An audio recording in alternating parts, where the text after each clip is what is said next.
básicos importantes, es muy importante que ustedes puedan recordar algunos elementos, y en realidad les digo siempre que bueno, este primer parcial traten de sacar la mejor nota porque es el más fácil que hay de toda farmacología. ¿Por qué? Porque los primeros temas son puras definiciones y conceptos básicos. O sea, todavía no entramos a la farmacología, sino que definimos qué son los receptores, qué son los agonistas, los antagonistas, para qué nos sirve. O sea, definimos cosas que ustedes ya saben, que han visto en fisiología, que han visto en química. Por lo tanto, es un poquito más sencillo, lo que no significa que sea fácil, ¿sí? Pero que es menos complejo que lo que tiene más adelante. Más adelante ya vamos a empezar a ver fármacos, sus mecanismos de acción, sus dosis, todo, y se hace más especial, ¿sí? Entonces hay que aprovechar eso también. Muy bien, este gráfico lo que hace es darnos un pequeño resumen de lo que vamos a revisar en el capítulo, y van a ver que son conceptos que ustedes ya conocen, que ya manejan. Por ejemplo, cuando hablamos de la naturaleza del fármaco, vamos a hablar de los estados de la materia que ustedes conocen desde el colegio, ¿cierto? Los fármacos pueden ser sólidos, líquidos, gaseosos, ¿sí? La materia puede estar en esos estados y los fármacos también. Tenemos fármacos para administración intravenosa, fármacos para administración oral, tenemos tabletas, tenemos jarabes, tenemos inhaladores a dosis medidas que vienen con de decisión, o sea, tenemos todas esas presentaciones. Y todo eso también está en relación al pH. ¿Qué es el pH? ¿Qué dice?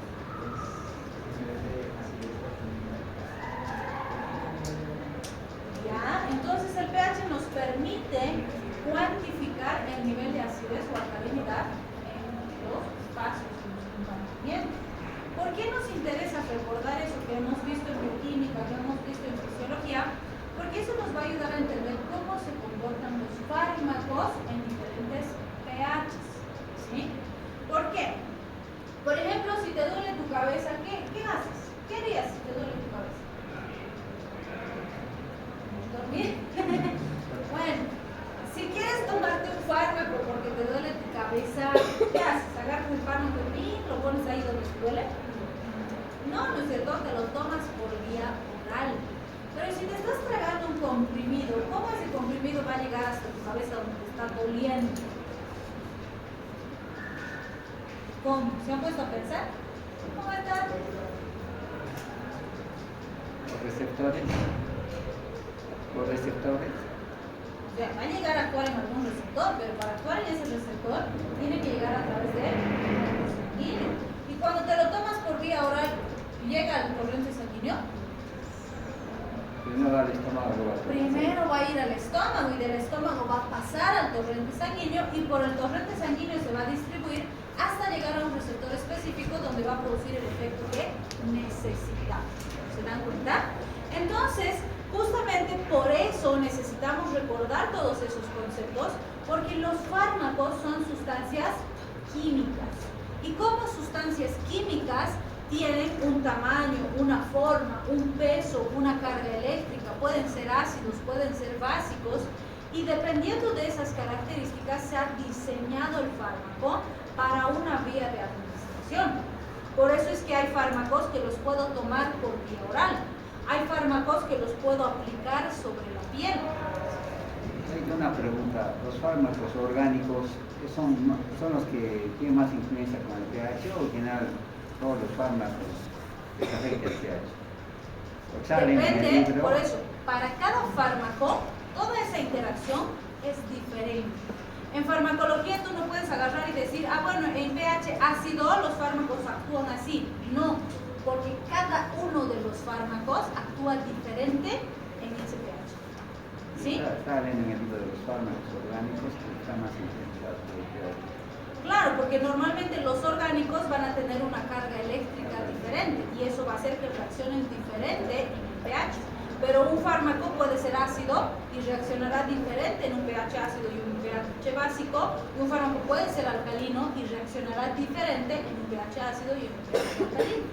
Entonces sí, en estos primeros temas vamos a definir algunos conceptos generales, pero en realidad tenemos que aplicar cada uno de esos conceptos en cada uno de los fármacos.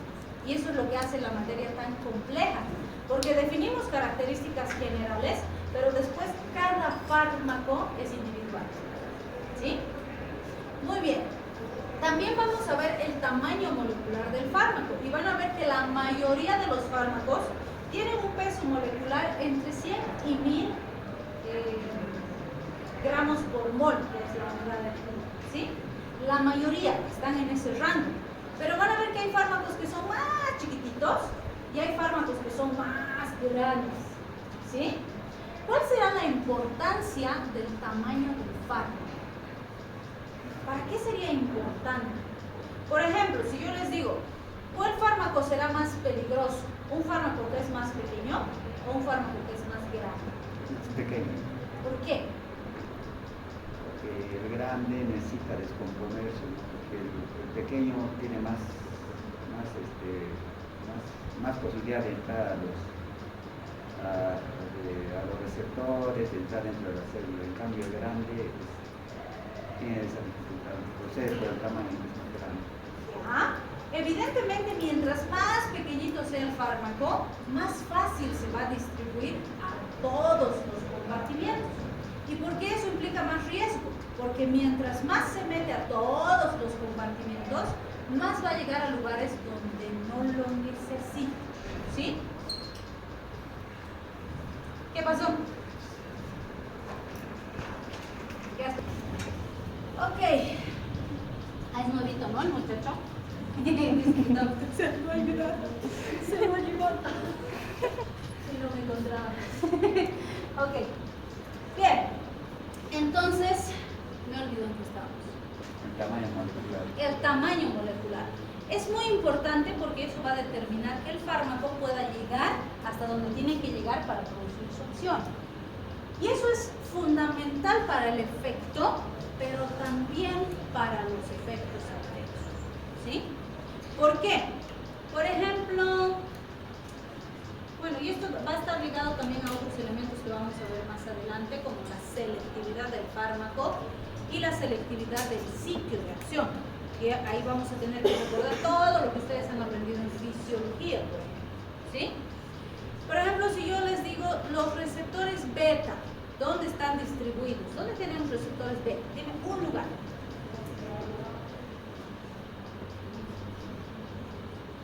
Dime el lugar.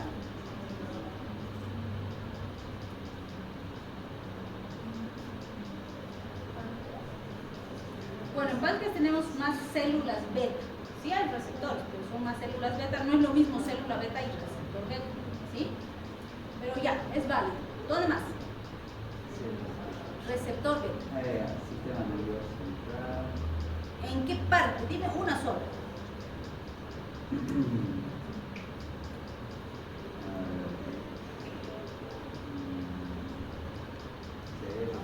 Ya, muy bien, cerebro. ¿Dónde más?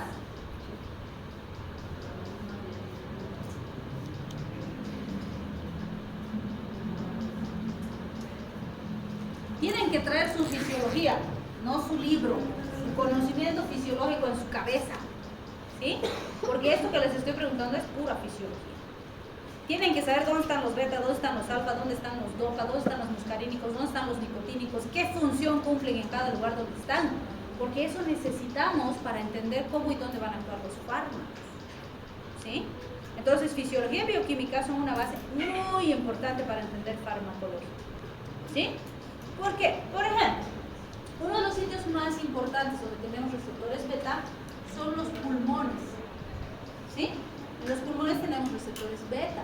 ¿Cuál sería el efecto de estimular los beta en pulmones? ¿Qué habría? ¿Aumento de qué? ¿Qué pasa si estimulo los receptores beta en pulmones?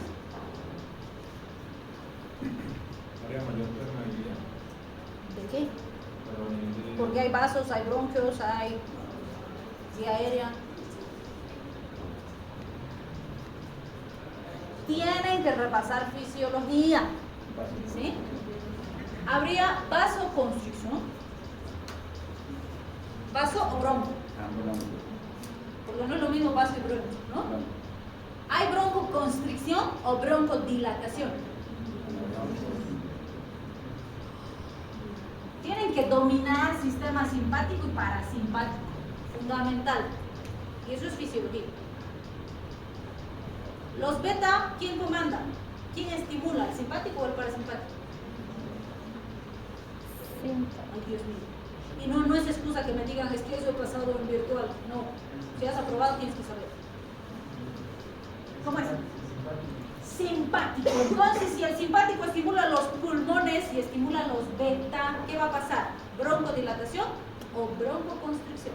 Dilatación. Broncodilatación. Se va a abrir esa vía aérea y va a entrar aire. ¿Sí? Beta, también tengo el corazón. ¿Qué pasa si el simpático estimula los beta en el corazón? Corazón no es vaso. Aumenta la frecuencia cardíaca. Aumenta la frecuencia cardíaca porque los beta estimulan mayor fuerza y potencia y contracción y aumenta el gasto cardíaco. ¿Sí? Muy bien. ¿Tengo beta en vasos sanguíneos?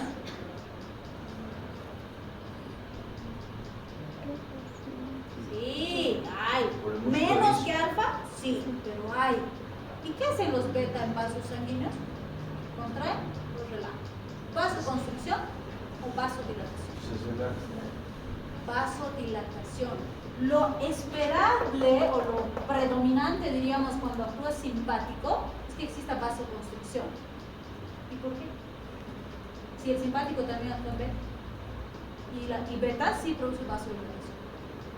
Pero la respuesta simpática clásica en los vasos sanguíneos es vasoconstricción. ¿Por qué? Ay, Dios mío, vamos a morir con su fisiología, vamos a sufrir. Por el músculo.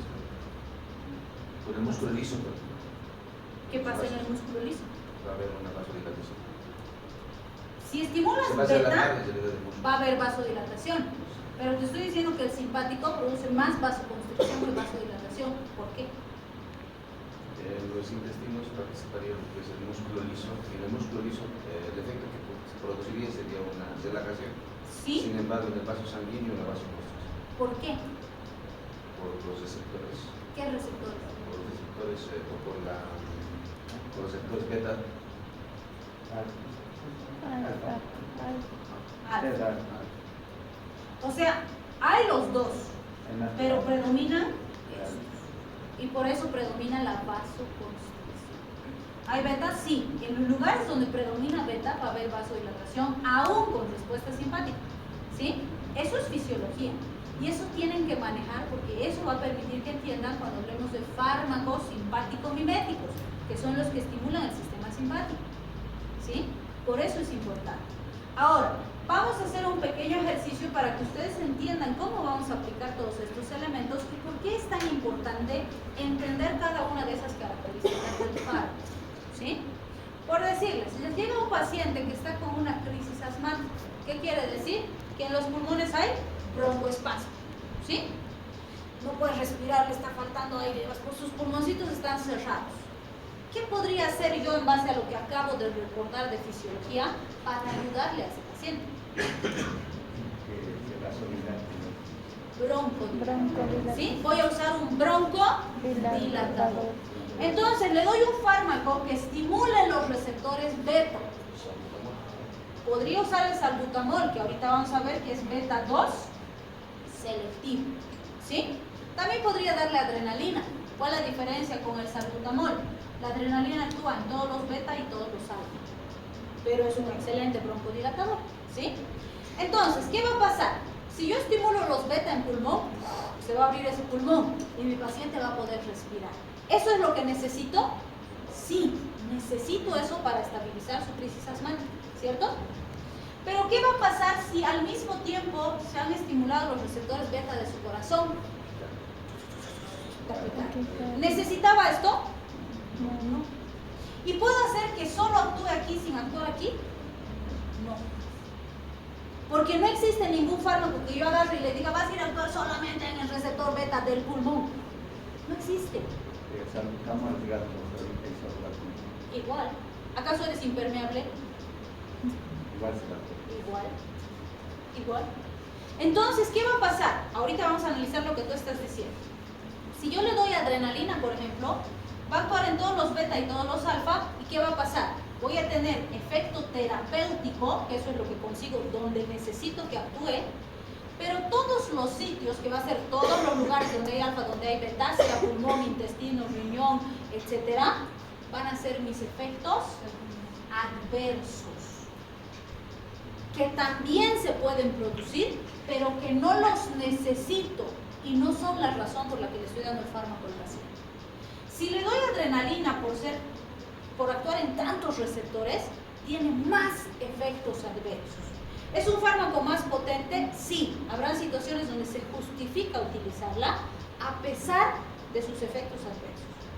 Pero es más adecuado darle, como decía tu compañero, salbutamol. ¿Por qué? Porque al ser beta 2 selectivo, ya no va a actuar en beta 1, ya no va a actuar en beta 3, ya no va a actuar en ningún alfa. Por lo tanto, ¿va a haber efectos adversos? Sí, pero van a ser mucho menores. ¿Sí? ¿Por qué? Porque beta 2 todavía hay en corazón, todavía hay en ojo, todavía hay en varios lugares. Entonces sí va a tener efectos adversos el salbutamol, pero menos que este. Aunque yo le administre por vía inhalatoria al paciente, ese fármaco se va a distribuir a nivel sistémico, porque no somos impermeables. Yo no puedo pretender que le voy a dar vía inhalatoria y solo se va a quedar en el pulmón, ¿sí? La ventaja de darle vía inhalatoria es que va a llegar más rápido al pulmón antes que a los otros órganos y sistemas, va a producir mejor efecto en el pulmón, pero después de algún tiempo va a pasar a la sangre y por la sangre se va a distribuir y va a llegar a los otros lugares. Pero va a llegar más lento, en menos cantidad y voy a tener menos efectos adversos. Pero, por ejemplo, el dispensador a dosis medidas es una excelente herramienta, pero si tengo, por ejemplo, un niño de 3 años, no es la mejor alternativa, porque el chiqui no me entiende cómo tiene que usar el inhalador. Entonces, a ese chiqui probablemente sea mejor darle un jarabe. ¿Qué va a pasar con el jarabe? Primero va a entrar al estómago, se va a distribuir en la sangre y al mismo tiempo que llega a estos otros lugares va a llegar al pulmón. Entonces, ¿cuál es la diferencia? ¿Va a haber efectos respiratorios? Sí, pero los efectos adversos van a ser más intensos. ¿Qué voy a medir? Riesgo-beneficio. La aplicación para ese niño por vía inhalatoria no es la mejor, entonces justifica darle por vía oral, ¿sí? Aunque el riesgo sea más alto. Lo mismo, ¿será mucho mejor usar salbutamol? Sí, pero si le estoy dando salbutamol, máxima dosis y no se estabiliza mi paciente, ni modo, le voy a dar adrenalina, que es más potente, que me va a estabilizar la crisis, aunque tenga más efectos adversos. ¿Qué estoy haciendo? Riesgo-beneficio. Y con todos los fármacos es así, no hay absolutos. No puedo decir a todos los pacientes les voy a dar los sartán de 50 miligramos, su presión va a estar una maravilla. No, porque este puede estar muy bien y este no sirve para nada. Tengo que usar otro fármaco. ¿Sí? ¿Por qué con el tiempo pierde su efecto, digamos, el salbutamol cuando lo utilizamos? Cuando veamos las características farmacológicas del salbutamol, vamos a profundizar en eso, ¿sí? Ahora no me voy a extender mucho, pero sí te voy a responder. Su grupo farmacológico está determinado en el tiempo que se lo ha ido estudiando, que cuando se usa por periodos largos de tiempo aparece tolerancia. ¿Qué significa la tolerancia? Que el organismo va perdiendo la capacidad de respuesta ante el fármaco. Y mientras más uses, menos efecto tienes. Y tienes que ir subiendo las dosis para obtener el mismo efecto inicial, lo cual aumenta el riesgo de toxicidad. Por eso es que el salbutamol y los simpático-miméticos en general no son la mejor alternativa para tratamiento a largo plazo. Se trata de usar otras alternativas y reservarlo para las situaciones de crisis o de alta complejidad. Y así mantenemos la efectividad terapéutica. Eso es lo ideal, pero no siempre se puede hacer. Si yo uso las otras alternativas y en el paciente no hay buena respuesta, ni modo, voy a tener que darle el simpático mimético, aunque sé que a largo plazo voy a perder la efectividad. ¿Sí? Entonces, otra vez es riesgo-beneficio. Cada caso se debe individualizar. ¿Sí?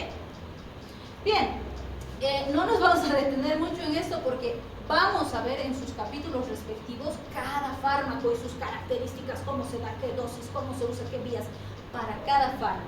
Pero primero vamos a entender estas características físico-químicas que son importantes para que entendamos cuando vayamos viendo esto. Y vuelvo a insistirles que repasen fisiología porque necesitamos esa base, si se dan cuenta, de fisiología para que ustedes vayan aplicando ahí los fármacos, ¿sí? Si no, van a intentar memorizar y como es tanto para memorizar, se van a perder, ¿sí? Tienen que buscar entender el fármaco para que no se pierdan cuando necesiten resolver un problema, ¿sí? Muy bien. Cuando hablamos de la unión del fármaco con el receptor, y ahí vamos un poquito viendo lo que ustedes decían, de los enlaces, esto también es sumamente importante para entender la acción fármaco-receptor, ¿sí? Los enlaces ustedes ya los conocen, los han visto. ¿Cuál es la diferencia entre un enlace fuerte y un enlace débil?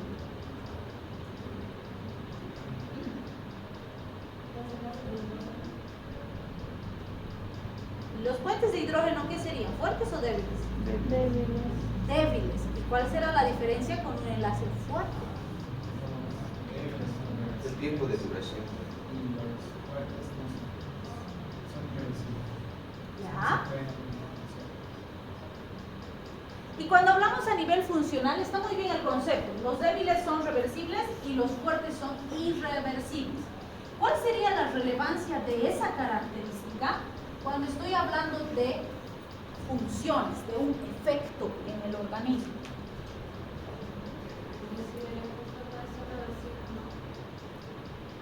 Ya, muy bien. ¿Me podrías dar algún ejemplo? ¿Alguien sabe algún ejemplo? ¿Se le ocurre algún ejemplo? La aspirina, ¿Qué hace la aspirina? con las plaquetas, salen, forma un enlace covalente fuerte y al final, claro, cumple toda su función, pero al final, para que se recupere el organismo, tiene que convertirse en las enzimas para que vuelva a la normalidad, porque eso tarda demasiado. Sí. Ya, muy bien. Entonces, fíjense, lo que dice su compañero es correcto. Cuando hablamos de la aspirina, bueno, el ácido acetil salicílico, es un AINE, es un fármaco que inhibe la COX. Si ustedes recuerdan fisiología, cuando tengo una plaquetita, ¿para qué usa la plaquetita a la COX? O bueno, les voy a cambiar. ¿Para qué usa la plaquetita el tromboxano A2, que es un producto de la COX? Para coagulación. ¿Qué función cumple? Inhibidor de la bomba de protones. El ácido salicílico. No, ese es el omeprazol. La COP va a estar viendo que sirve para la formación de las prostaglandinas, los bacterianos y los convoxanos. Convoxanos para la coagulación. Claro, o sea, la COX, la ciclooxigenasa, es una vía por la cual se producen todas las prostaglandinas, FD, F2-alfa, 8-epi2-alfa, las prostaciclinas y los tromboxanos. Se producen por esta vía metabólica, que esta viene de los fosfolípidos de membrana gracias a la acción de la fosfolipasa 2. Es una vía metabólica, ¿sí? La COX, sí, tenemos COX-1, COX-2 y COX-3. Lo vamos a ver cuando veamos eicosanoides. Pero en este caso la COX nos interesa, ¿por qué? Porque las plaquetas tienen una COX y usan su COX, porque cada célula tiene, pero estas usan su COX para que les produzca el tromboxano A2. La pregunta es, ¿para qué necesita la plaqueta producir tromboxano A2? Por ejemplo, ahorita sus plaquetas están produciendo tromboxano A2. Probablemente no, están ahí circulando tranquilas en su sangre. ¿Cuándo la plaqueta va a producir tromboxano A2? Cuando se produce un corte, ¿no? Cuando necesite producir un coágulo, ¿sí? Y por eso es que la aspirina o el ácido acetil salicílico, que lo que hace es bloquear la COX, evita que la plaqueta produzca tromboxano. ¿Qué significa? Que esta plaqueta, como está bloqueado esto, no se puede agregar con otra plaqueta. Por eso tiene efecto antiagregante plaquetario. ¿Qué quiere decir? Que las plaquetas no se pueden agregar. ¿Cuándo necesitaría eso? en un paciente. No quiero que coagule. ¿Cuándo? Accidente emocional. ¿Cómo? Cuando accidenta, pero no grave. Pero si se accidenta, más bien tiene riesgo de hemorragia. Si lo anticoagulo, va a sangrar más. ¿O qué Me accidente? pega en la cabeza. A lo mejor si un coágulo no. Ahí hay, ¿cómo se llama? Puede ser enfermedad hemorrágica.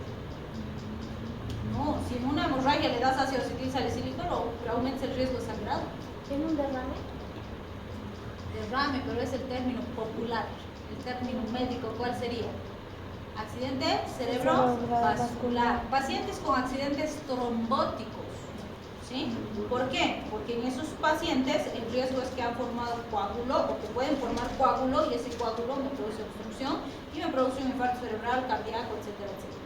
En esos casos voy a darle antiagregante plaquetario como profilaxis, con el objetivo de que no forme coágulos y no se me complique. ¿Sí? El dengue no forma coágulo. Dengue, o estoy mal. El dengue es una enfermedad viral hemorrágica. El dengue hemorrágico es la forma de presentación más grave del dengue. Y justamente por esa razón en el dengue está contraindicado el uso de AINES, como el ácido acetilsalicílico, porque aumentas el riesgo de hemorragia. ¿Qué les damos para su fiebre? Solo paracetamol, no AINES. ¿Sí? Entonces, fíjense, evidentemente esta plaqueta, o bueno, este ácido acetilsalicílico, cuando se une aquí a la COX, la bloquea de forma irreversible. ¿Qué quiere decir? Que esta plaqueta nunca más se va a poder agregar a otra plaqueta. ¿Sí? Va a quedar inutilizada. ¿Cuánto tiempo? Si les estoy diciendo que la unión es irreversible. ¿Cuánto tiempo? Para siempre. ¿Cuánto tiempo el paciente va a estar con su plaqueta que no sirve? ¿Toda su vida? Hasta que se... ¿Y eso cuánto tiempo es? ¿Ve que es importante su fisiología? ¿Cuánto tiempo vive la plaqueta?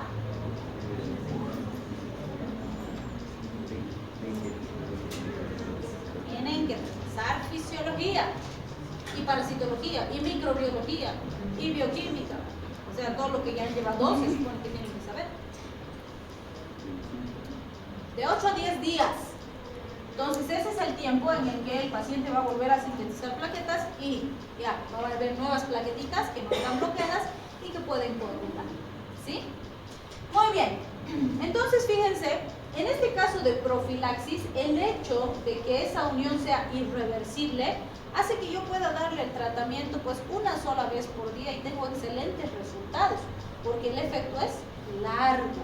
No necesito dar cada 2 horas, cada 6 horas, no. Una vez al día es suficiente. ¿Sí?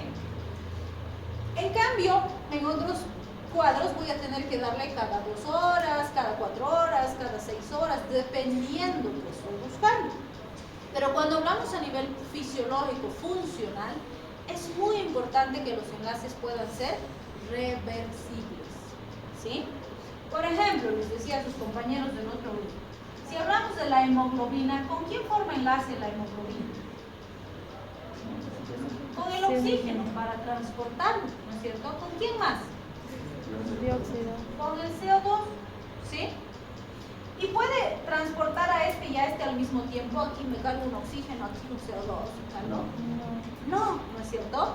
Entonces, imagínense si estuviera agarrando oxígeno y si su enlace fuera fuerte y no se podría separar, no podría cargar CO2.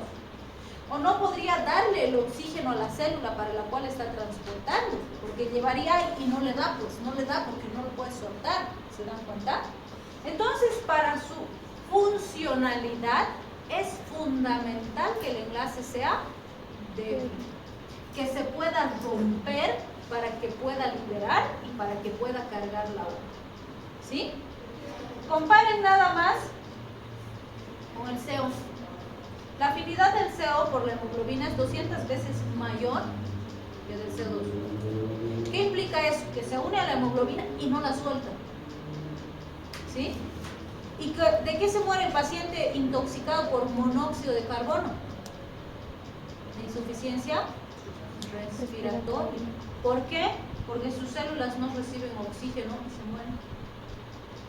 ¿Sí? ¿Por qué? Porque la hemoglobina está tan unida al CO que es inútil, no puede transportar oxígeno mientras esté unido. Y si no pongo a ese paciente con oxígeno al 100% a una cámara hiperbárica, ¿qué más se va a morir? ¿Sí? Por algo tan básico, enlace. ¿Se dan cuenta? Entonces, cuando hablamos a nivel funcional y de fármacos, como decía su compañero, esto también es muy importante cuando hablamos de venenos, ¿sí?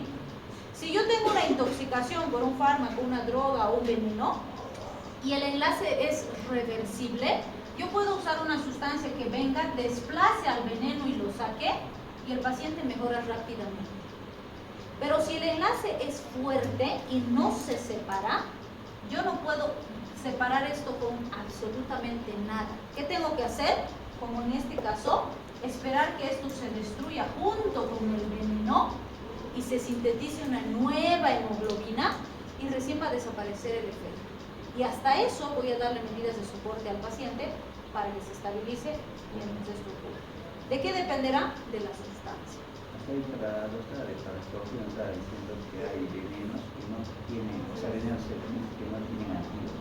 Por supuesto, más o menos tenemos alrededor de 20 antídotos nada más de las más de 5.000 sustancias químicas con las que el paciente puede interaccionar. En ese caso, ¿qué se podría hacer? ¿Cuál tratamiento? Normalmente cuando no tienes un antídoto específico, porque, por ejemplo, digamos tienes veneno de serpiente, le das antídoto, el antídoto viene a actuar directamente con el veneno de serpiente y lo destruye, y el efecto es rápido. Pero si no puedo actuar contra este veneno, ¿qué puedo hacer? Voy a aplicar otra vez fisiología. Voy a ver dónde está actuando ese veneno, qué está haciendo en mi paciente y cómo lo puedo ayudar.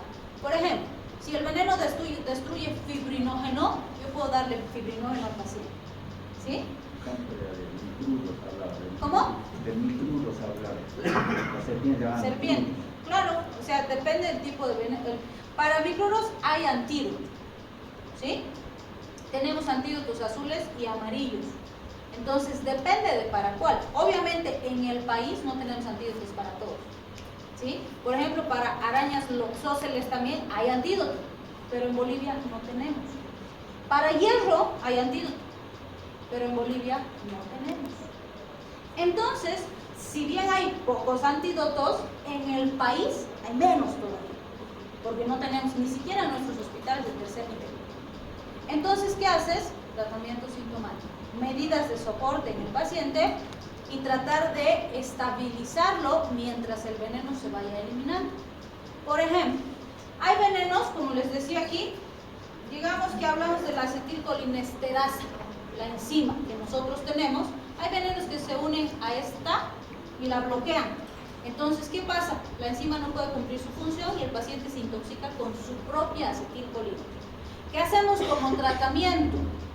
¿Vamos a actuar en el sitio donde está el veneno? No, porque no lo podemos separar. Esa enzima se tiene que destruir y se tiene que sintetizar una nueva enzima y eso va a tomar su tiempo. ¿Sí? ¿Qué vamos a hacer? Vamos a actuar en el receptor muscarínico, donde la atropina está sobreestimulada. ¿Qué vamos a hacer? Vamos a usar un fármaco anticolinérgico que bloquee ese receptor para que los síntomas del paciente se estabilicen hasta que se vuelva a sintetizar su enzima. ¿Sí? Entonces, otra vez, depende de cada sustancia. ¿Sí? Y dónde está actuando. Por eso alguna vez les decía, puede llegarte un paciente que está sangrando, pero ese sangrado es diferente si ha tenido un accidente ofídico, si le ha mordido una serpiente. Es diferente si se ha tomado mucho ácido acetilsalicílico. Es diferente si se ha tomado heparina. Es diferente si ha recibido enoxaparina. Es diferente si ha recibido warfarina. Para cada uno el tratamiento es completamente diferente. Pero en todos el paciente sangra. ¿Sí? Y para eso tú tienes que saber farmacología. Y para saber esto necesitas de base fisiología, bioquímica, micro, todo lo que has aprendido en tus materias básicas. Porque si no, a todos les vas a querer meter vitamina K como si fuera la gran solución y no sirve. Si es cumarínico puede ayudar, pero resolver la hemorragia de forma inmediata no lo va a hacer porque tarda en actuar. ¿Sí? Y si no sabes farmacología, a todos vas a querer manejar igual y se te van a complicar o se te van a morir. ¿Sí? Entonces vean, estos elementos, aunque parezcan básicos los necesitamos entender y manejar bien, porque con esto vamos a entender los fármacos. ¿Sí? Hay fármacos que tienen enlaces fuertes, hay fármacos que forman enlaces débiles, hay fármacos que se separan en un par de horas, fármacos que se separan en días, fármacos que nunca se separan. ¿Sí? Cada fármaco es diferente. Y eso es lo que lo hace complejo. Sería maravilloso si yo entiendo 10 y ya me sé todos los fármacos, pero no es así. Cada fármaco es diferente, se metaboliza diferente, dura diferente, actúa diferente. Y los tengo que entender todos para manejar al paciente. Porque además, sería maravilloso que venga el paciente y le dé un fármaco. Y entiendo bien ese fármaco. Pero el paciente viene y le tengo que dar 10, 15, 20 fármacos al mismo tiempo, dependiendo que tiene. ¿Sí? Por ejemplo, les decía alguna vez, el tratamiento básico que hemos usado para el COVID, el paciente ha tomado antigripal. El antigripal que tiene, la mayoría tiene 3 fármacos: pseudoefedrina, clorfeniramina y paracetamol, que es sintomático. ¿Sí? Además les hemos dado vitamina C, además les hemos dado vitamina D, además les hemos dado a la mayoría ivermectina, ¿sí? que es cuestionable, todavía no está determinado si sirve o no sirve. Les han dado acitromicina, ¿sí? Algunos les han dado fenofibratos, algunos han usado colchicina también. Con todo ese menjunje les han dado omeprazol para proteger la mucosa gástrica, ¿sí? Entonces fíjense nomás, un paciente con una enfermedad viral y que además ninguno de estos es específico para el virus, ya son como 10 fármacos. En muchos hemos usado remdesivir, en otros hemos usado fenofibrato como antivirales. Aquí hemos empezado a usar molnupiravir en la última ola, ¿sí? Que ya son más específicos. Pero fíjense, un solo paciente está recibiendo más de 10 fármacos para un solo cuadro. Y si ese paciente además es diabético y para su diabetes toma metformina, glibenclamida o recibe insulina, ¿va a dejar de tomar eso porque está con COVID? No. ¿Sí? Y si es hipertenso, ¿va a dejar de tomar su tratamiento de hipertensión porque está con COVID? De ninguna manera. ¿Sí? Y si tiene VIH y toma sus 2 o 3 retrovirales todos los días, ¿va a dejar de tomar porque está con COVID? No. Entonces, además, tenemos que saber cómo interaccionan esos fármacos que son tan diferentes, porque tengo que ver si no voy a producir lesión hepática, lesión renal, gástrica, por la asociación de los mismos. Porque el mismo paciente va a tomar todos esos fármacos al mismo tiempo. ¿Se dan cuenta por qué es complejo? ¿Sí? Y eso es lo que tenemos que aprender. Pero si aprendemos así, vamos a manejar bien al paciente. Pero si pretendo que con dosis y fármaco ya sé fármaco, no, se me van a complicar. Porque además les he dicho, ¿no? Para ser médico, o más bien, para saber dosis y fármaco no necesitas ser médico. Googleas y tienes dosis y fármaco. No necesitas ser médico. Pero para resolver problemas y entender esto y hacerlo bien, sí necesitas ser médico. Necesitas saber farmacocinética, saber farmacodinamia, entender las asociaciones farmacológicas. Y eso no se hace solo con dosis y fármaco. ¿Sí? Muy bien. ¿Qué es el isómero o qué es un isómero?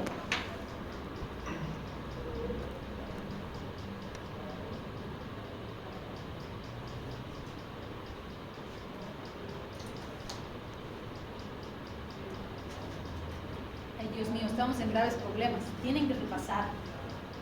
Ahorita es cuando el fármaco se une o sea, una sustancia, una receptor, pero sin hacer efecto. No. Sin... Eso tal vez sería un placebo. Un isómero Tiene que ver como con la propiedad física del compuesto dependiendo de sus informaciones parciales. ya, más o menos. Isómeros hemos visto en bioquímica. ¿Sí? Por definición, un isómero es una sustancia química igual a otra. ¿Sí? O sea, son dos sustancias que tienen la misma composición química, pero tienen una estructura diferente. ¿Sí? ¿Por qué nos interesa eso? Porque los fármacos, al ser sustancias químicas, tienen isómeros. La gran mayoría de los fármacos tienen 2 isómeros, algunos tienen hasta 4. ¿Sí? Entonces eso nos va a servir a entender, o nos va a servir para entender la ley de la quiralidad y los enantiómeros. ¿Sí? Hasta ahorita, como les digo, solamente estoy recordando lo que ustedes en teoría ya saben y ya han visto, porque eso vamos a aplicar a los fármacos recién. ¿Sí? Y bueno, cuando hablamos del diseño de los fármacos, que ahí ya vamos a entrar un poquito más a la parte farmacológica, este grafiquito es bastante didáctico porque nos da un pantallazo del proceso por el cual se producen los fármacos antes de salir al mercado. ¿Cuánto tiempo creen que más o menos se tarda en que un fármaco, desde que se lo diseña, salga al mercado y se pueda vender a la población? 30 años. ¿Cuánto? 20 años. ¿30? 20 años. 20. Alrededor de 20 años. ¿Se dan cuenta? Todos los fármacos que hoy día ustedes pueden ir a la farmacia y comprar han pasado un proceso como este de aproximadamente 20 años para estar ahí y poderse vender. ¿Sí?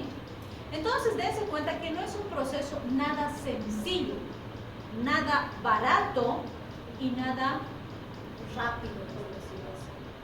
¿Sí? Fíjense las fases. En la fase in vitro, primero se describe la molécula, se la analiza químicamente, se ve su estructura, se ve si es estable, si no es estable, se hacen algunas pruebas, se hacen ensayos en celulitas, en laboratorio, y ahí se hacen las famosas pruebas in vitro, que quiere decir en laboratorio. ¿Sí? Si la molécula muestra ser prometedora, se presentan los informes, se avala, se aprueba y se permite pasar a la siguiente fase, nos permiten iniciar las pruebas en animales. Primero en animalitos chiquititos, cobayitos, ratitas, hamstercitos, y se empieza a ver qué ocurre con un animal. ¿Sí?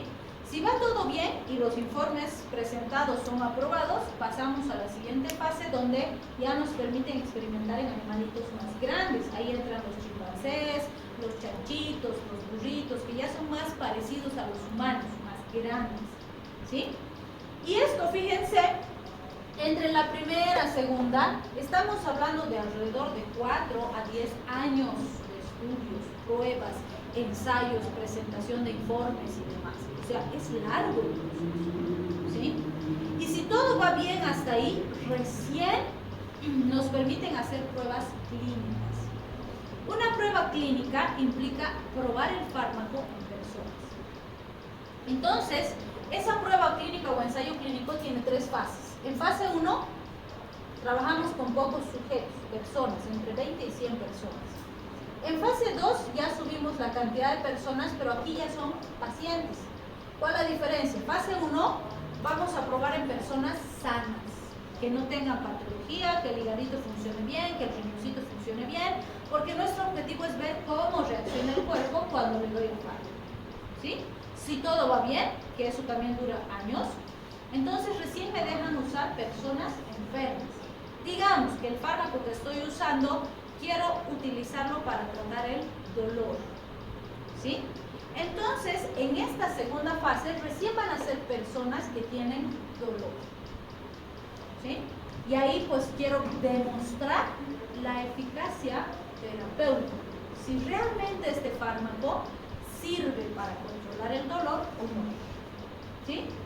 Y para evidenciar eso, no puede ser algo subjetivo. ¿Sí? Yo no puedo sacar un fármaco diciendo, este fármaco es maravilloso, cura el dolor, yo he tomado y me ha quitado completamente el dolor, entonces funciona. No sirve. Porque no existe medicina basada en la elocuencia, ¿sí? Ni medicina basada en la evidencia. Yo no puedo ir y decir, es que mi docente de TQ ha dicho, eso a nivel científico vale 0. No digo que su docente de TQ no sepa, o su docente de fármaco, o de inmuno, o de lo que sea, no sepa mentir. No voy a decir eso. Pero ustedes no pueden defender un conocimiento científico en base al criterio de una persona. Tiene que ser en base a ciencia. ¿Sí? Entonces, diferente que me diga, en tal literatura avalada internacionalmente dice esto, en tal protocolo está establecido esto. Ok, perfecto. Eso es una base científica, ética, correcta, válida. ¿Sí? Y no desmerezco la experiencia. Yo sé que muchas cosas adquirimos en la experiencia y que no están en el libro, lo sé. Sé lo valiosa que es la experiencia. Pero cuando hablamos de validez científica, la experiencia vale 0. ¿Sí? No es validada científicamente. Si yo quiero que mi experiencia tenga validez científica, tengo que hacer un protocolo. protocolo de investigación científica, hacer mis grupos de ensayo clínico y demostrar de forma objetiva que lo que yo percibo es real. Y ahí se convierte en ciencia. Si no pasa eso, es solamente mi experiencia. Y a nivel científico vale cero. ¿Sí? ¿Por qué? Si yo agarro, por ejemplo, ahorita y preparo agüita con azúcar, le pongo una pinturita extraña, no sé qué, y vengo y les hago así una presentación y les charlo y les digo, este es un líquido maravilloso, milagroso, cura el VIH, cura el cáncer, cura esto. Tengo 100 personas que he curado y que juran que se han curado con esto. Yo les prometo que esto es milagroso, papá, y les doy a toditos. Les aseguro que algunos van a empezar a sentirse mejor porque están tomando y porque me han creído. ¿Sí? Eso se llama efecto placebo. Que tú crees que te hace mejor y te sientes mejor. Pero eso no es real, tiene que demostrarse científicamente. ¿Cómo se hace eso? Se hacen estas fases de ensayo clínico, con los estudios a doble ciego y a triple ciego. ¿Sí? ¿Cómo sería un estudio doble ciego? Yo agarro una población que tiene características similares y hago dos grupos. Unos van a ser mis casos y unos van a ser mis controles. A mi grupo de casos les voy a dar fármaco. ¿Sí? Y a mi grupo de controles les voy a dar placebo. ¿Qué es el placebo?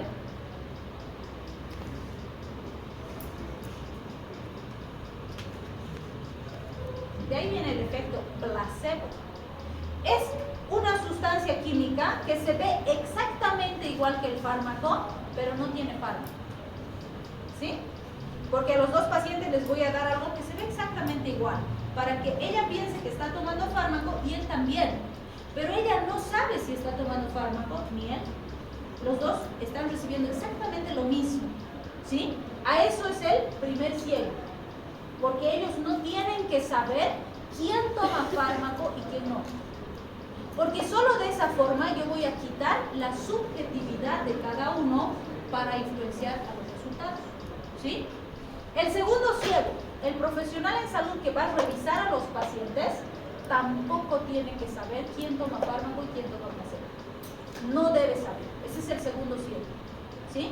Porque así él va a valorar con un criterio imparcial y va a describir lo que ve. ¿Por qué? Porque yo como profesional de salud, si sé que ella está tomando fármaco, puedo pensar que tiene que estar mejor. Y cuando valore, aunque sea involuntariamente, puedo alterar mi valoración porque pienso que ella está tomando fármaco. ¿Se da cuenta? Entonces, para que el estudio sea válido, yo tengo que quitarle la subjetividad. Tiene que ser objetivo, algo que realmente se pueda evidenciar. ¿Sí? Si cuando yo he hecho este estudio, por ejemplo, he visto que de los que han recibido fármaco, el 60% está mejor, y de los que han recibido placebo, el 58% está mejor, ¿qué concluiría?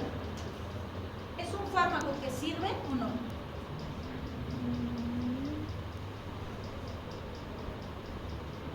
¿Por qué no? Solo el 60%. No es tanto por el porcentaje como tal, sino por la diferencia. Solo hay un 2% de diferencia. ¿Sí? Entonces, ¿qué implica esto? Que sin el fármaco, el resultado es básicamente el mismo. Entonces, no hay una diferencia significativa entre usar el fármaco y usar placebo. Por lo tanto, ese fármaco no sirve, porque el riesgo es mayor al beneficio. El beneficio es apenas del 2%. ¿Sí? Que sería diferente si aquí veo 60% de mejoría, que aquí veo 8% de mejoría. Aquí, aunque esto no sea más alto de 60, sí se justifica, porque la diferencia del resultado es estadísticamente significativa. ¿Sí? 100 y 0 nunca va a haber, porque siempre va a pasar que en este que recibe fármaco va a haber algún porcentaje que no mejora a pesar del fármaco, y en el placebo también siempre va a haber algún porcentaje que mejora sin fármaco. Eso es lo esperable, ¿sí? Porque existe un 50% de variabilidad en la población que no es modificable, ¿sí? Pero si hay diferencia significativa entre mis resultados, entonces digo, sí, vale la pena invertir en este fármaco, o digo, no, no vale la pena, ¿sí? Eso se demuestra en esta fase. Y si va todo bien, entonces pasamos a fase 3 y vemos efectos adversos. El beneficio justifica el riesgo. El beneficio es mayor al riesgo de daño que tiene. Si lo es, se aprueba el fármaco y puede salir al mercado. Si no lo es, no sale al mercado. ¿Sí? Entonces vean, por esas razones que se hacen estudios tan rigurosos, tan amplios y con tantos elementos importantes para tratar de asegurarnos de que lo que le estamos dando al paciente es realmente benéfico a pesar del riesgo que tiene daño. Porque sustancias o fármacos sin riesgo no existen. Pueden tener más o menos riesgo, pero sin riesgo no existen. Es una curiosidad, ¿no? Porque realmente está viendo esa nueva ola de los productos naturales. Por ejemplo, el extracto de hoja dice que sirve para rebelde, ¿no? Para los parásitos, digamos. ¿Usted cree que científicamente son validados o son errores comerciales? Ahorita vamos a llegar a eso cuando hablemos de fármaco, porque sí es sumamente importante que hagamos la comparación entre la medicina natural y la medicina científica. La medicina científica es la que nosotros como profesionales en salud ejercemos, pero la medicina natural evidentemente está sumamente arraigada en nuestra cultura, a tal punto que cuando se hizo la transición de gobierno hace más de 14 años, cuando entró el actual partido de gobierno, se tituló a todos nuestros tayahuayas, a todos nuestros chamanes o médicos naturistas, en comillas, a tal punto que si tú vas a un hospital de tercer nivel hoy, vas a ver que te dan ficha para el médico naturista porque está trabajando en el hospital de tercer nivel con un ítem pagado por el Estado. ¿Sí? Eso ocurre en nuestro país. Entonces sí lo tenemos que manejar bien. Entonces vamos a hacer la comparación. Un poquito más avanzaremos, esto terminaremos y vamos a entrar a eso, porque sí es muy importante. Porque sí tenemos. Y van a ver que esto de la medicina natural es tan fuerte en nuestro país que incluso hay un diagnóstico que se le ha denominado, que bueno, se nos ríen un poco en Europa y en otros lados porque ellos no tienen, no existe ese diagnóstico en su medio. Pero en toda la parte de Latinoamérica, incluyendo México, que también tienen bastante de esto, bueno, que ya es América Central, tenemos un diagnóstico que se llama intoxicación folclórica. Así se llama el diagnóstico, ¿sí? Y sobre todo se da en niños. ¿Por qué? Porque le han dado esa denominación, porque son intoxicaciones producidas por estos médicos naturistas que les meten un montón de menjunjes diferentes y realmente no se sabe la sustancia específica que está produciendo más daño porque es una mezcolanza de gran cantidad de cosas y que en muchos casos produce la muerte de los pacientes, ¿sí? Y ese diagnóstico en nuestro medio existe.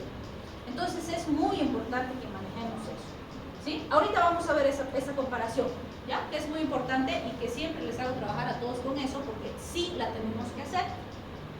Bien, antes de entrar a eso entonces, vamos a decir que cuando el fármaco sale al mercado general, esta última fase nunca caduca, nunca se cierra, por decirlo así. No es que sale al mercado y ya, entonces eternamente va a estar en el mercado. No. ¿Por qué? Aunque aquí haya trabajado hasta con 6.000 pacientes, por ejemplo, si he hecho mi investigación en la China, entonces cuando aplique aquí a mis latinos, puede ser que respondan diferente y que aparezcan cosas que en los chinitos no han aparecido, porque nosotros los latinos, raza de bronce, somos pues diferentes genéticamente, ¿cierto? Entonces es otra cosa cuando se aplica a población general. O por ejemplo, si aplico en población africana, por las características genéticas que tiene su raza, ellos pueden responder diferente, ¿sí? Entonces, esta última fase siempre queda abierta, porque si aparecen aquí, en cualquier población, efectos adversos graves, como la muerte de pacientes o complicaciones severas, el fármaco se retira del mercado. ¿sí? Así haya estado solo 1 año, 2 años en el mercado, se retira, ¿sí? ¿Y por qué esto es importante? Porque imagínense, pónganse a pensar ustedes cuánto ha invertido este laboratorio, porque son los laboratorios los que hacen esto, cuánto ha invertido en 20 años de pruebas, estudios, población experimental, etcétera, informes y demás. ¿Cuánto ha gastado en 20 años? ¿Será poquito? ¿Será un montón? Un montón, ¿no es cierto? ¿Y ustedes creen que si tú tienes riesgo de que pucha salga 1 año pan y toda su plata perdió, desapareció y no va a recuperar, alguien quisiera invertir en nuevos fármacos? No. Entonces, ¿qué se hace para que los laboratorios quieran seguir invirtiendo en fármacos? ¿Cómo los incentivamos? ¿Qué les damos? Algo les tenemos que dar, pues para que sigan aportando a la ciencia, ¿no? La exclusividad en la venta. Muy bien, entonces a eso se le llama patente. ¿Qué es una patente? Por ejemplo, si da el laboratorio, vende, no sé, digámosle que aspirina, se le permite que durante cierto tipo de tiempo, cantidad de tiempo, solamente ese laboratorio tiene como, puede vender ese remedio y ya después de ese tiempo pierde, creo que es una patente y ya otros laboratorios pueden, ellos pueden dar como la fórmula con la que hacen el remedio y lo pueden vender a otros laboratorios. Muy bien, entonces vamos a ver que esos fármacos, que son sustancias químicas específicas que han seguido todo ese proceso para salir al mercado, salen con un nombre químico y un nombre comercial, ¿sí? El nombre químico normalmente es el mismo que el genérico. Por ejemplo, vamos a tomar la aspirina que decía su compañera. La aspirina es un nombre comercial, ¿sí? Su nombre químico es ácido acetil salicílico. Su genérico también, ácido acetil salicílico. La mayoría, el químico y el genérico es el mismo. Alguno que otro tiene alguna variación. Entonces, ¿qué pasó?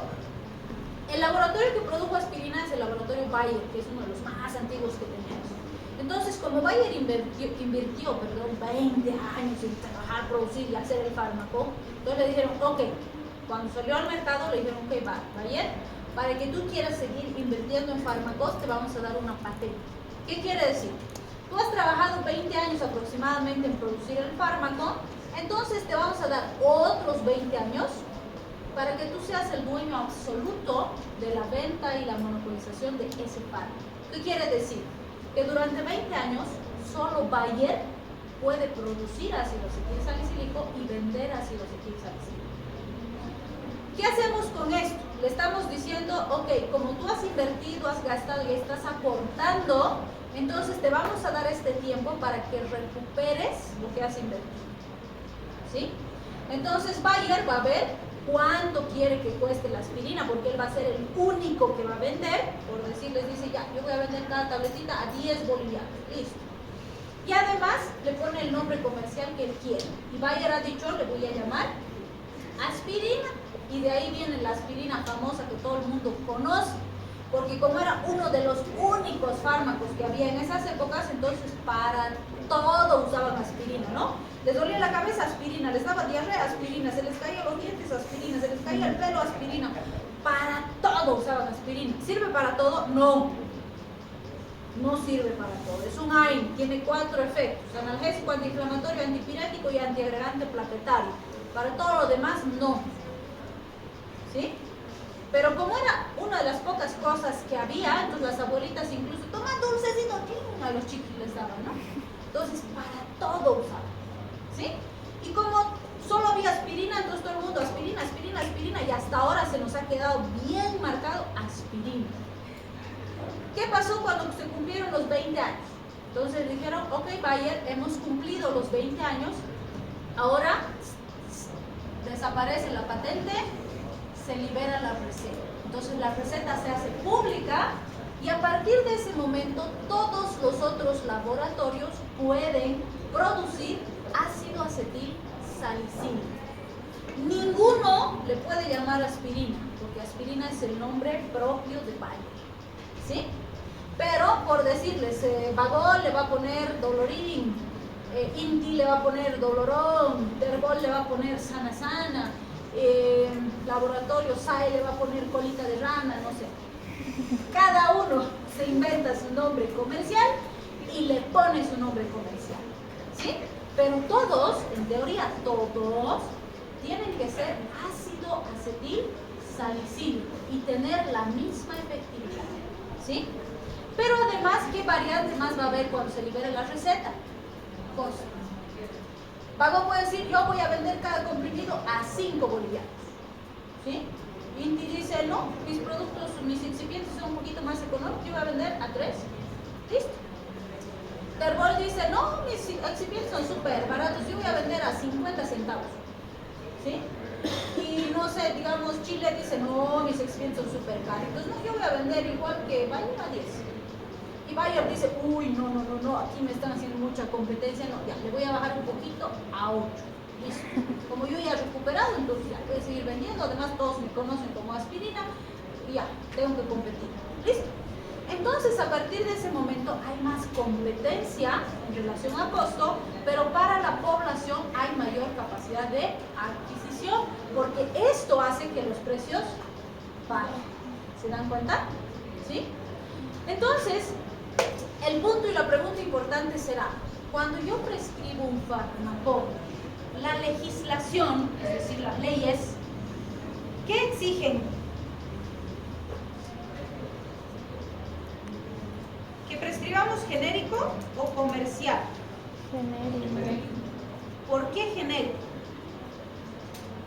Porque de esa manera el paciente puede ver según la plata que tiene y lo que se le acomode del cuarto de Perdón, la última partecita, por favor. que dependiendo de la economía del paciente, él puede decidir cuál comprar, o sea, cuál se le acomoda más. Muy bien, ese es un punto muy importante que la legislación dice, ustedes señores deben prescribir genérico porque así el paciente decide a cuál le alcanza a comprarse, ¿sí? Y es cierto, porque no es lo mismo que yo le dé el de 10 a que le dé el de 50 centavitos, hay una abismal diferencia, ¿se dan cuenta? Pero hay colegas que dicen, no, a mí no me interesa que la legislación diga genérico, yo voy a prescribir comercial y punto. Por ejemplo, los psiquiatras dicen, si mi paciente es esquizofrénico y tiene que estar bien medicado porque si no se pone violento y puede lastimar a alguien o se lastima a él, yo no le puedo dar este de 50 centavitos que por ahí no hace efecto y mi paciente está mal medicado. Entonces yo sé que este, qué sé yo, digamos este, es efectivo y ese le doy y ¡pum! Ese tiene que comprar, ¿sí? Que no debería ser porque legalmente todos, el de 50 centavitos, el de 10, el de 5, el de 3, deberían tener exactamente el mismo efecto, ¿sí? Entonces, pero sabemos que la realidad no es así, ¿no es cierto?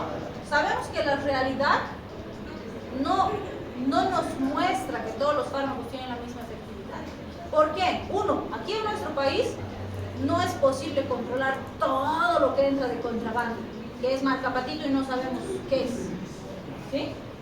Segundo, tenemos gente tan inescrupulosa y en pandemia, pucha, algunos los han pillado, pero algunos seguro que no, y siguen haciéndolo, que da rabia, porque no les interesa el daño que hacen a la población. En Cochabamba, nuestra Cochabamba querida, han encontrado 2 fábricas de fármacos que vendían fármacos sin fármacos, ¿sí? O sea, se han debido dar cuenta que, por ejemplo, si compro omeprazol, o ya, ibuprofeno, vamos a decir, ¿no? Hay unos ibuprofenos así monstruosos, gigantes, que tienes que partir porque no puede pasar y se pega y sabe a rata, dice mi mamá, ¿no? Yo digo, ¿cuándo es comido rata? Pero sí, sabe a rata. Hay otros que tienen cápsula blanca, así chiquitita, bonita, se pasa como si nada, ¿no? Hay otros que tienen una cubiertita que es hasta dulce, agradable, medio dulcecita, rosadita, ¿sí? Hay otros que vienen en capsulitas, esas que son partiditas, ¿sí? Pero todos tienen ibuprofeno. ¿Cuál es la diferencia? Porque aquí lo que se hace es ponerles el principio activo, que normalmente es así en presentación líquida, y eso se mezcla con el excipiente. El excipiente es el que vehiculiza, el que transporta al fármaco, ¿sí? Que puede ser hecho con harina, con maicena, con ciertos tipos de carbohidratos, o sea, con varias cosas. Y eso hace que sea diferente. Si ustedes preguntan, una cápsula blanda cuesta 3 veces más que uno simple. ¿Por qué? Porque el excipiente es más caro para que sea más agradable, pase más rápido, proteja el estomaguito y demás. ¿Sí? Entonces cuesta más. Entonces, cada uno de esos laboratorios hace pues diferente, pero todos aquí le ponen pues el principio activo para que todos tengan el efecto del ibuprofeno. Estas fábricas que les comento hacían el fármaco sin principio activo. ¿Se imaginan la barbaridad? O sea, empaquetaban pedacitos de harina y vendían como si fuera fármaco. Aunque vendan a 50 centavitos, pues ganan un montón, a desmedro de la salud de la población, porque ese pobre pacientito toma y nunca mejora. ¿Se dan cuenta? Y la otra fábrica era peor, porque no solamente no le ponía principio activo al fármaco, sino que, ¿saben con qué fabricaba sus comprimidos? Con cal. ¿Conocen la cal? Es esa sustancia blanca con la que pintan los arbolitos en las jardineras, porque como es corrosivo y quema, entre comillas, todos los bichitos no se suben, porque se quieren subir, ¡ay! Sus patitas les queman, entonces no se suben al arbolito, pues, ¿no? Es para que los bichitos no suban al arbolito.